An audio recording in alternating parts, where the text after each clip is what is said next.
is kind of, I guess, an unusual presentation, because what this is going to be is a book report. What happened was, when we were talking about program for this year, the program committee, I said one of the best summaries of Unitarian Universalism I've ever seen is this book. Now, it's entitled A Holy Curiosity, Stories of a Liberal Religious Faith by Bruce Marshall. He's a minister in Huntington, Long Island. You're going to have a hard time finding this book. It was published in 1990 by the Huntington Fellowship, and it's long been out of print. But I managed to scare up a few copies on Amazon. They've all been lent out except this one. So, in any case, and that's the basis of this presentation today. So if you want to discuss a religious movement, how do you do it? Often it is by retelling the history of the movement. There are a number of examples for Unitarians, Universalists, or both, such as Wilbur's history, which highlighted the Transylvanians. Sometimes a book is written that summarizes the current beliefs of the movement. Probably the best example of that is C.S. Lewis' Mere Christianity, which is just an absolutely wonderful book. Sometimes a book is written from the viewpoint of the big questions that religion tries to answer and how this movement addresses them. A Holy Curiosity is organized into the big questions of religion. It discusses both UU history and current viewpoints on those topics, illustrated by the author Bruce Marshall's personal experiences and the experiences of others he's included. So, what are the big questions of religion? They are, who am I? Who do I trust? How can I understand God? Where can I find meaning? How does evil happen? How shall I live? How shall I live with death? What brings me hope? Why a liberal religious community? And how we would be changed. I'm going to spend this time discussing how the Holy Curiosity tackles these issues. So, who am I? What can I expect of myself? Who may I become? These questions have a religious component. Am I inherently prone to evil? Am I naturally good? Orthodox Christianity held that mankind was inherently sinful due to the fall of Adam. Universalism opposed this viewpoint and argued that each of us would eventually go to heaven. To this was added the Unitarian viewpoint of an essential human dignity. How was it that Universalists, as the joke goes, believed that God was too good to damn anyone? And the Unitarians believed that they were too good to be damned. Anyway, who am I? I am a person of worth. I am a person who has the power to change in response to the challenges of life. The losses, the pain, the times of uncertainty, and the fear of what may lie ahead. I am not a person who gives up. Yes, as human beings we are imperfect. We each have our problems. Yet each of us also has worth. The challenge is to live that affirmation. To say no when human dignity is denied so that we can speak to a larger yes, to each other, to ourselves, to life. Dag Hammarskjöld wrote, I don't know who or what put the question. I don't know when it was put. I don't even remember answering. But in some moment I did answer yes to someone or something, and from that hour I was certain that existence is meaningful. Given who I am, who do I trust? What can I rely on to help me determine what is true and what is right? Some religions are based on a sacred book that gives those answers. The UU tradition is different. Back in 1568 in Transylvania, the Catholics, Protestants, and Unitarians debated the nature of the Trinity. King John Sigismund listened to the debates and gave his judgment. Instead of declaring a winner, he stated, "Faith is the gift of God and conscience cannot be forced. Therefore, we demand that in our dominions there shall be freedom of conscience." So even early on, UUs rejected dogma and creeds. So without that, what do we rely on?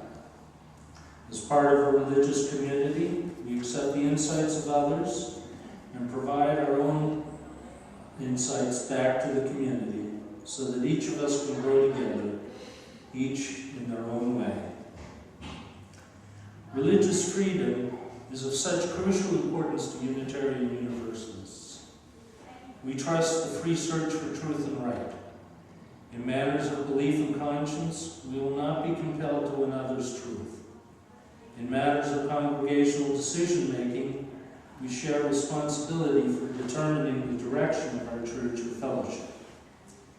In facing the hard choices of our lives, we trust the voice of conscience, informed by the thoughts and experience of others. That trust is based in the affirmation that each person can know truth and right. Each shares authority.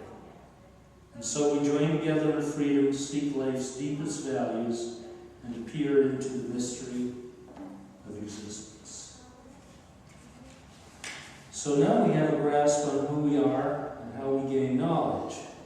Let's get to the big questions of religion.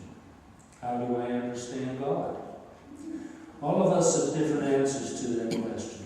The theist and deist and pagan of all kinds and stripes affirm the existence of God, yet differ on God's nature. The atheist denies God's existence.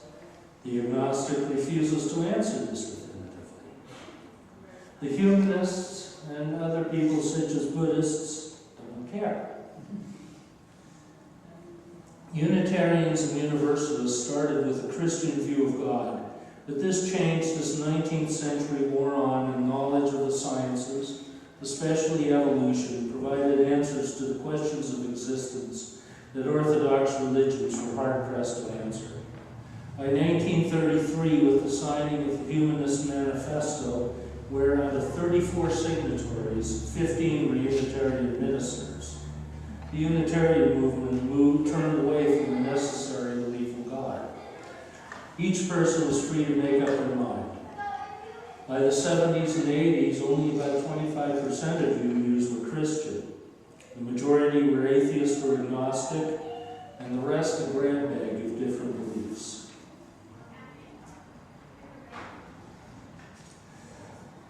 William Schultz, past president of the Unitarian Universalist Association, once wrote, "Only in communion with that larger tapestry of which we are a part can we be changed, transformed, made whole.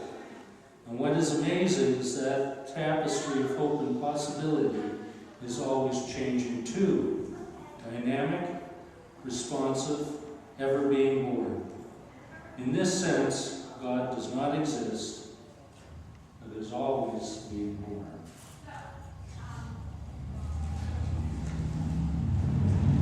The next big question of religion is, where can I find meaning?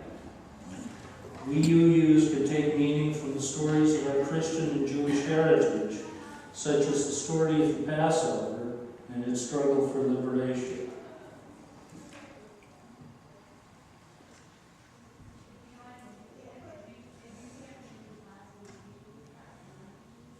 This struggle has meaning. As Unitarian Universalists who affirm the inherent dignity, human dignity and worth, we celebrate and offer whatever help we can when people undertake this journey. Even if the struggle is not immediately successful, even if time and again we are tested, the struggle is worthy. We raise our cups during the celebration of the Passover Seder and in community acknowledge our kinship with those who are oppressed. We remind ourselves that their battles are ours, that there are humanity's struggles.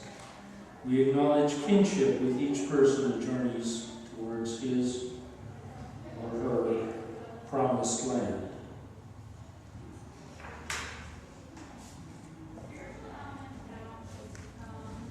A theme that runs through Unitarian Universalist efforts to determine what matters in life is that meaning is found in relationship to each other, to a community of caring and support, to the deeper flow of life. When I find myself falling out of relationship, life becomes empty. I neglect people close to me.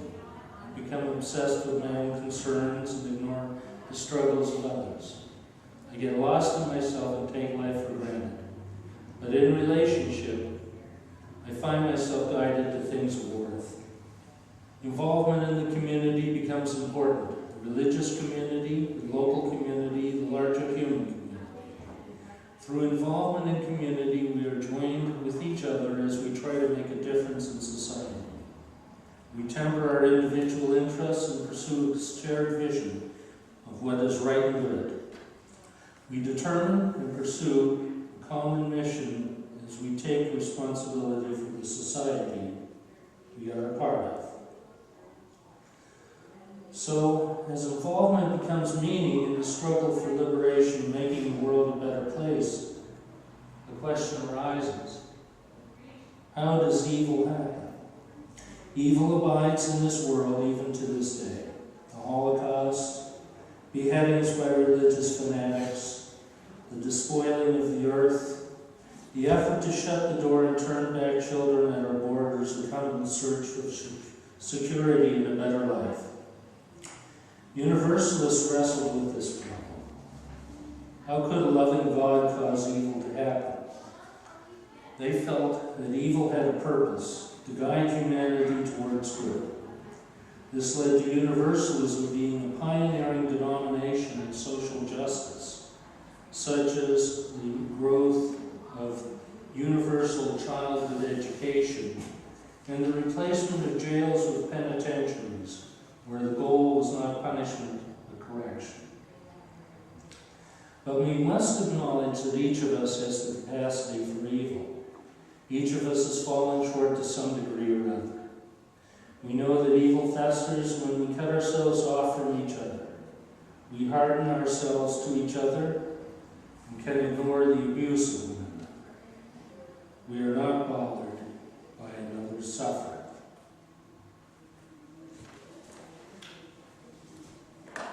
We learn, too, that evil occurs when we cut ourselves off from relationship with the earth. We forget that we are nourished and limited by a common ground of existence. We poison the land, we dump refuse into the waters, we abuse our bodies. We regard ourselves as somehow separate from the land and water and other living things. We seek our own enrichment at the expense of the earth, and we become capable of doing great harm, not just to our shared planet, but to each other.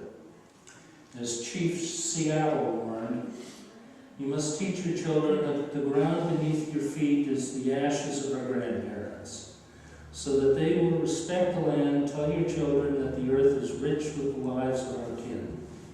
Teach your children what we have taught our children, that the earth is our mother. Whatever befalls the earth befalls the sons and daughters of the earth. If people spit upon the ground, they spit upon themselves.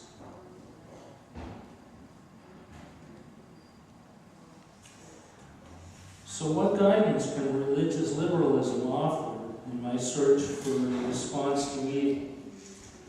We do not possess a doctrine of the final nature of evil. We cannot promise that someday evil will be banished. We do not foresee a final battle between the forces of good and evil, but find this battle going on within each person every day. How do we decrease the power of evil and promote good? starting point is to establish relationship. I resist evil by trying to overcome the separateness that keeps us apart from each other, the earth, and from life. I try to bring people together whose understanding of life may differ, whose perspectives may clash, people who are often separated by barriers of class or race or culture. UU congregations include people of different religious backgrounds. We come together and form religious communities in which we can be together and respect diversity. We also try to reach out from our congregations so that we may work together, understand each other, appreciate each other. In bridging the gaps that keep us apart, we make it less likely that we will do evil to each other. The basic sin, Gandhi observed, the only sin in the ultimate analysis, is the sin of separateness. So then, how shall I live? What is my ethics and how is it expressed in action? In Orthodox religion, God is omnipotent and God alone grants salvation, not through the works of each person. Orthodoxy justifies the persecution and punishment of those who do not share those beliefs. In contrast, you say that what we do matters. We covenant to affirm and promote a variety of principles, promising one another our mutual trust and support. How shall I live? By seeking to be faithful in my religious affirmations and the choices and deeds of everyday life. Respect for people, compassion for those who suffer, openness towards those who differ with me, justice for those who are treated unfairly, affirmation of the right of conscience. A belief that underlies the UU emphasis on ethics is that we can make a difference. We need not be resigned to the status quo, and we ought not to let ourselves become cynical. We can become engaged in the struggles of existence, and we can influence each other's lives in the shape of human society. It changes us to assert that we do not have to accept the world as we find it. It changes us to believe that through our efforts we can make a difference. For then we take responsibility for our own lives, and for that, offered by our society. So the next big question of religion: how can I live with death? Each of us dies. The earth itself is born. This knowledge destroys the illusion of permanence. One of the responses that Unitarian Universalists say out to life and death is through the flower communion. That was started by Norbert Capek in a Prague Free Religious Fellowship. It was as a way of expressing the faith which joined that congregation. Each person brought a flower to the service, for the Czechs love flowers. They were placed in a single vase to signify that each individual had joined the fellowship by his or her own choice. All the flowers gathered in the vase symbolized the community, a diverse congregation of people who came together freely. The gathering of flowers representing the congregation is an affirmation of life. It is also a response to death. Flowers are temporary and mortal. Their beauty, however, is not diminished by their fragility. Indeed, we value a flower because it does not last forever. Each individual flower is temporary, yet flowers continually grow and bloom, a testimony to the force of life that permeates the world. And each new and temporary and mortal flower is an expression of this life force, a yes to life. The condition of life is that those who live will also die. How can I, drawing upon the affirmation of the Unitarian Universalist tradition, respond to the challenge of death? The focus of our faith is on this world, on the pain and possibilities of being human. Some Unitarian Universalists believe that individual consciousness survives the death of the body. Others view death as the end of the person and the extinguishing of personality. Yet many UUs regard life after death as an issue too speculative to form the foundations of faith. Our hope, then, is not centered in the conviction that individual life continues after death. Rather, we seek the implications that death has for life. So despite this, what brings me hope? What keeps me going into the future? What helps us face the new day? Unitarian Universalist tradition is one of them. Drawing upon our talents, we can improve society and remake the world. We find hope in the achievements of science and scholarship, in the victories humans have won over ignorance, disease, poverty, and prejudice. We have found a hope that guides us into tomorrow. But sometimes, when life is not turning out as we had wished, it seems like there is no hope. During these times of pain and loss, how can we look to the future when the present seems so bleak? A person who has seen a dream come apart, one that has given meaning to their life. Rarely can one dream be substituted for another. For a while, at least, we have to live without a dream. That takes hope. Not hope for anything that can be named, just hope. Hope begins in the quiet and darkness in the times when the confusion of the world is pushed aside so that I can return to a central truth. I share a force of life that creates and sustains us.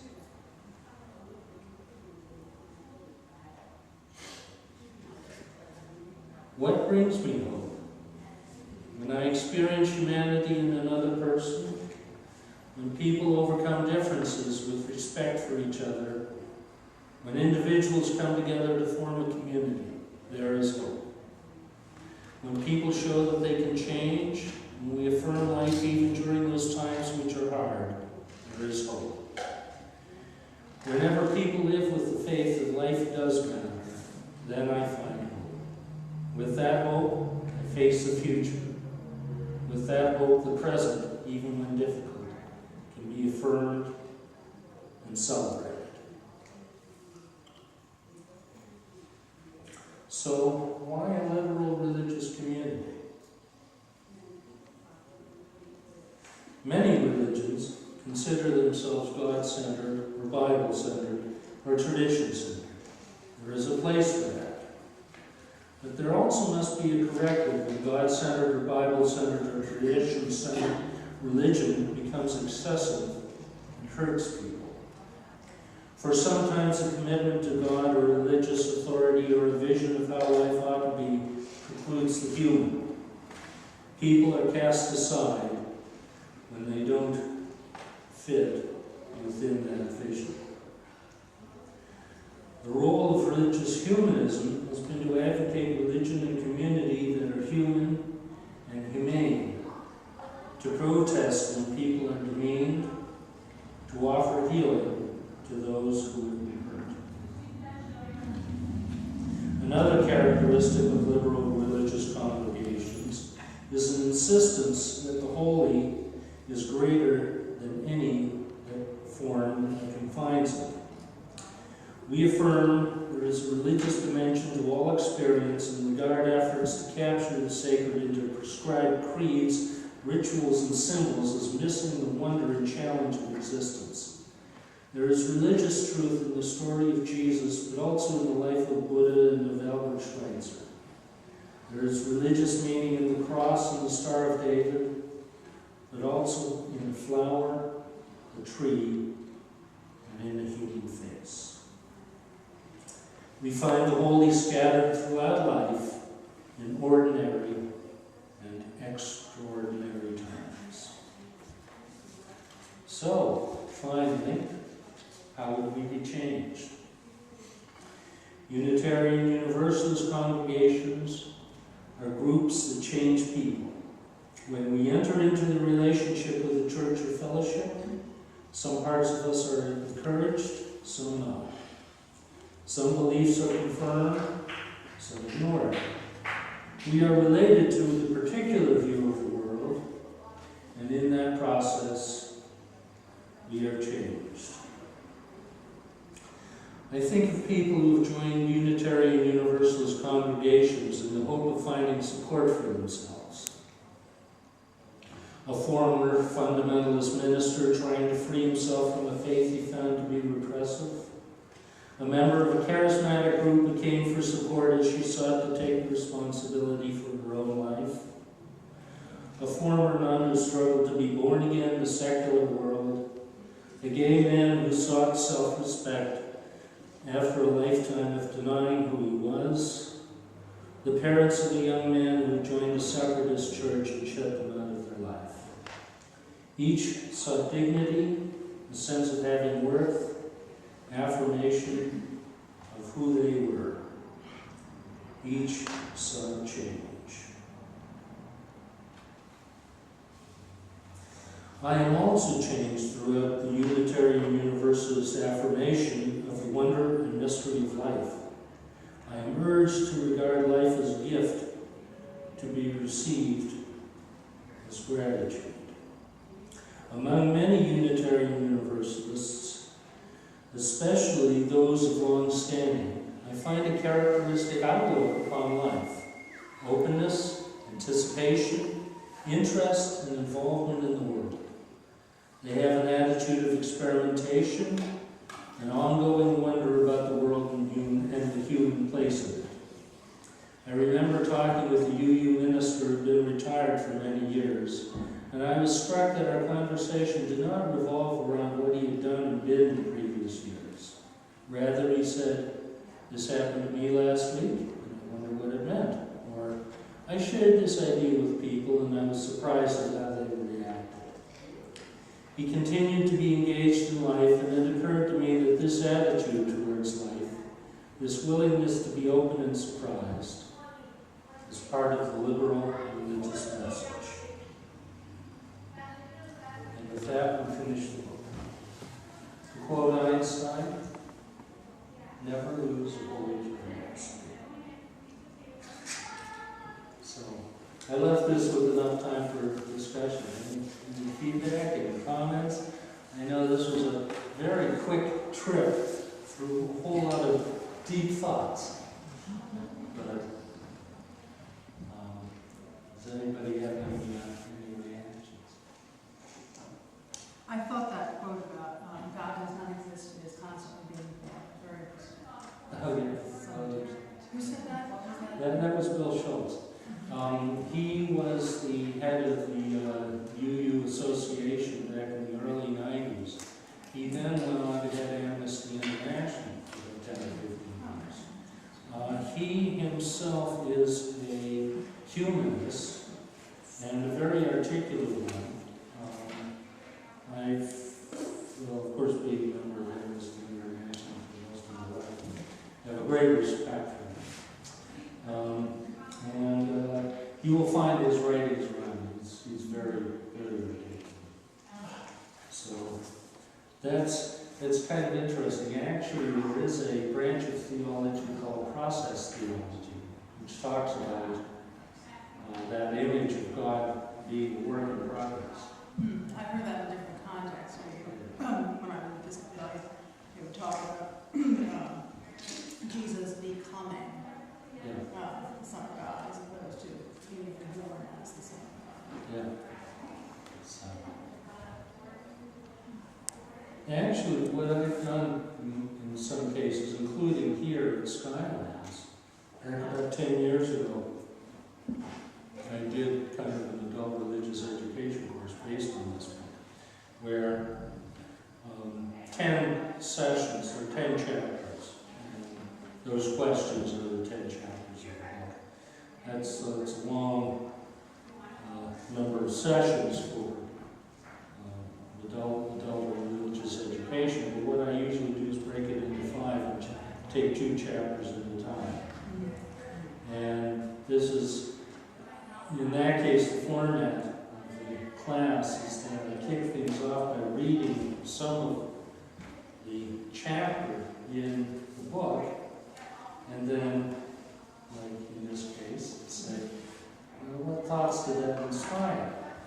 And then it goes into a discussion. Whenever the conversation flags, they just pick up the chapter again and read another section, and off it goes again. And that's worked very well. This is a remarkable book.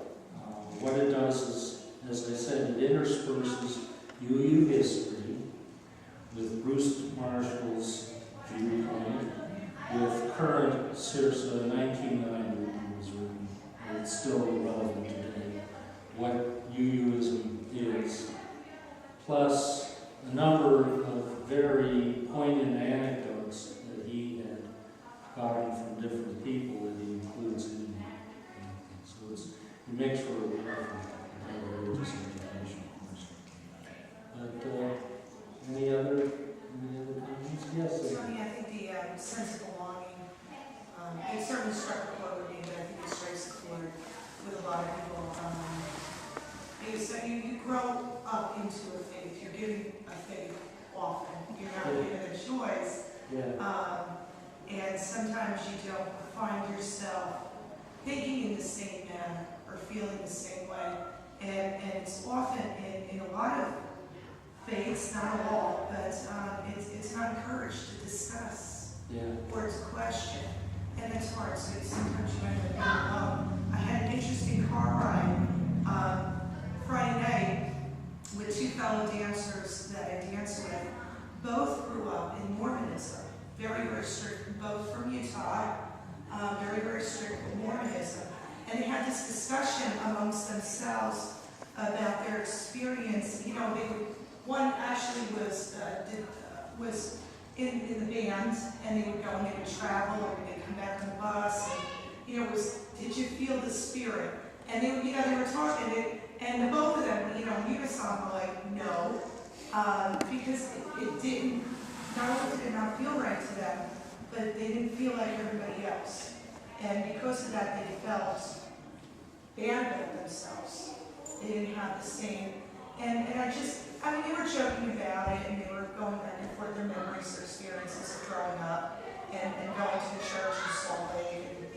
And I just found it striking that I could have such a similar experience in such a vastly different religion. And then when I came to UUism, it was so thrilling because I think for the first time, I didn't feel alone in that realm. So that was, you know, just my experience. But anyway, I'm sorry to start recording with this. Yeah, I understand.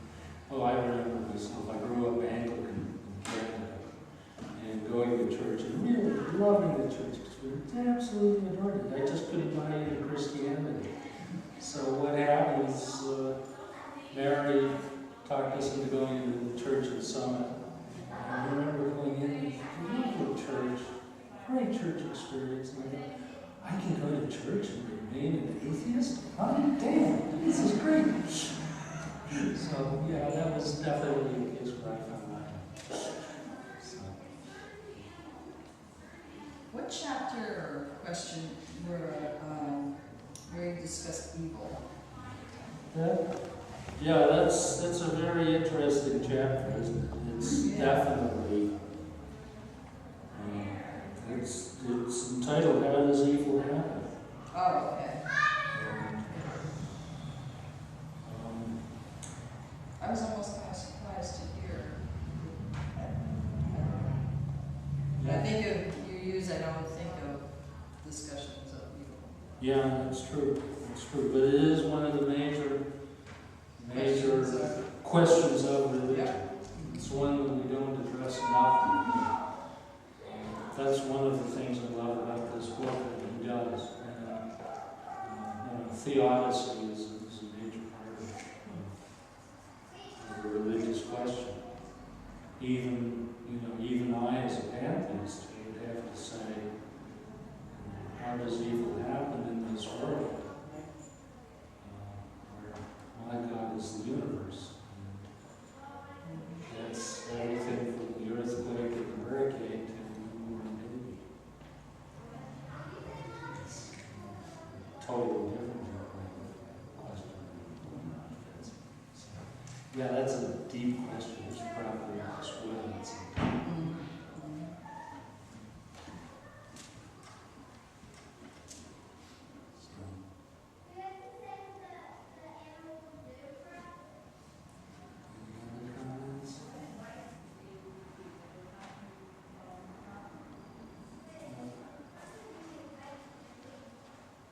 This was good. It was, I think the main problem I had with presenting these statements, how to write it down. Yeah. Given half a chance, we could have been here for a 3-hour talk. That was definitely